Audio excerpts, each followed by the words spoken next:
The boy left the valley on a morning when the world seemed caught between night and day.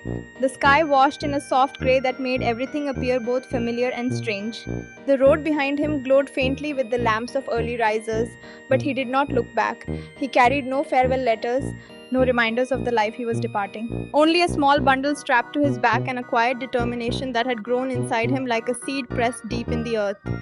The valley he left had never been unkind, but it had offered him no place to become what he felt he could be. He was known there as a boy who helped at the mill, who kept mostly to himself, who stared beyond the tree line more than he stared at other people.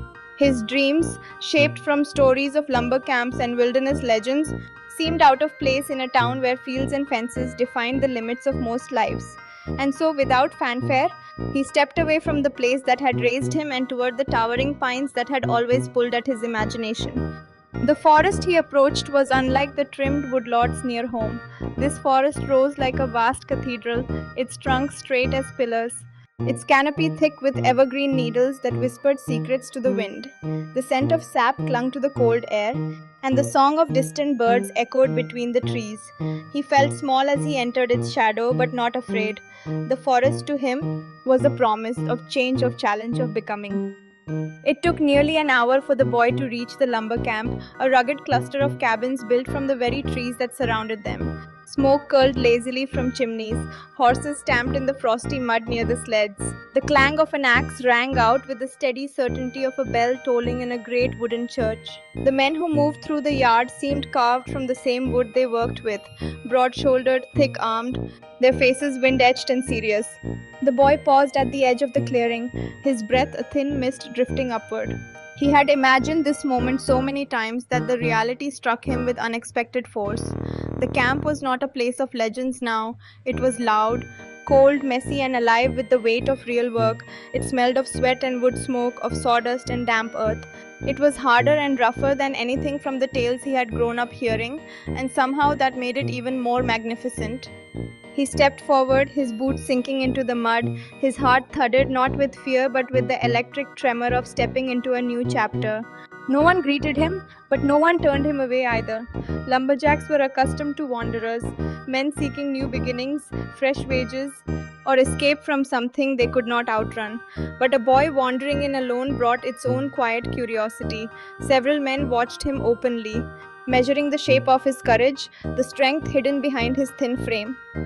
He found work at first doing the tasks no one else wanted. He carried buckets of water from the creek, slipping sometimes on the mossed stones until he learned how to read their slick surfaces. He split kindling until his hands blistered, then bled, then hardened. He swept floors and shooed away hungry camp dogs that lingered near the cookhouse. At night, he slept on a narrow bunk in a corner of the cabin, listening to the groaning of the wind and the deeper groaning of tired men dreaming restless dreams. But the boy learned quickly. That was the first thing the forest taught him, to absorb everything it offered. He watched the lumberjacks with the attentive silence of someone seeing strength and skill for the first time in its purest form. He observed how they swung their axes, their movements like arcs drawn by the same hand. He studied their saws, their footing, the way they gauged the lean of a tree before they dared cut into it. He learned to respect the unpredictability of the land, the fierce weight of falling timber, the sudden twist of weather that could change an entire day's work. Yet the forest gave him more than skill. It gave him a sense of belonging he had never felt before. Each morning he woke before dawn, stepping outside to a world still blue with night, and felt the cold pine-scented air fill his lungs. The forest seemed to recognize him after a time, its animals no longer skittish at his approach, its paths becoming familiar beneath his feet. The wind that once brushed past him without notice now felt like a companion, sometimes soft, sometimes wild, always speaking in a language he was learning to understand. Not everything came easily. There were days when exhaustion pressed down like an invisible weight, when his muscles trembled and his hands shook from the cruel bite of winter. There were nights when loneliness rose like a tide, reminding him that he was still a boy among grown men who carried scars from years of hardship. There were moments when he questioned everything, why he had come, what he hoped to prove, whether he truly belonged here. But each time those doubts swelled, something in him, a stubborn ember that refused to dim, pushed him forward. The turning point came one harsh winter morning when the men gathered around a massive pine that had been marked weeks earlier. It was taller than any building in the valley he once called home, its trunk thick enough that three men could barely encircle it with their arms. Frost glittered on its bark, and the air trembled with icy stillness. The boy stood closer than he had ever been allowed, the foreman giving him a brief nod of permission that felt like a silent rite of passage. The lumberjacks set to work. Their axes struck deep, biting into the wood with powerful rhythmic precision. Chips flew like bright feathers. The great tree moaned softly under their efforts, snow drifting from its branches as it leaned and shifted. The boy felt the tremor of its distress in the ground beneath his boots, felt the tension coil in the air like a held breath.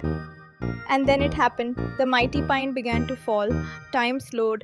The boy watched, wide eyed, as the huge trunk tipped, gained speed, and finally crashed to the earth with a roar that split the quiet morning. The ground shook. Birds burst from nearby branches.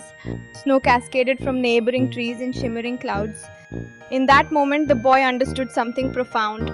The forest was not simply a place where men worked, it was a living force, powerful and unpredictable. It demanded respect, strength, patience, and courage, and he wanted, more than anything, to be worthy of it.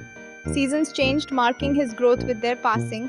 Spring softened the land, bringing streams of melted snow that carved new paths through the woods.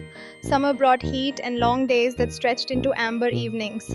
Autumn arrived with its fiery tapestry, and the boy found himself watching the leaves fall with a sense of kinship, each one a symbol of change, of letting go, of becoming something new.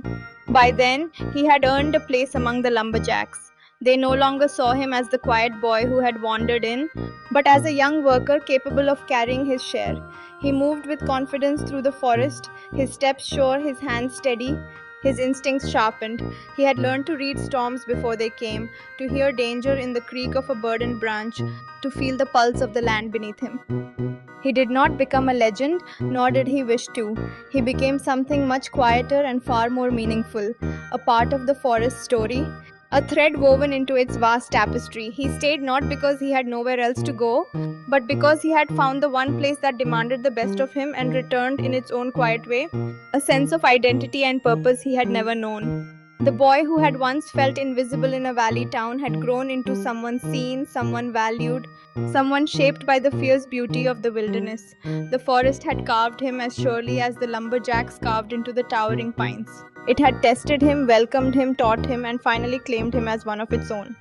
And so he remained, not a boy any longer, but a young man forged by wind, wood, and the ancient heartbeat of the American wilderness.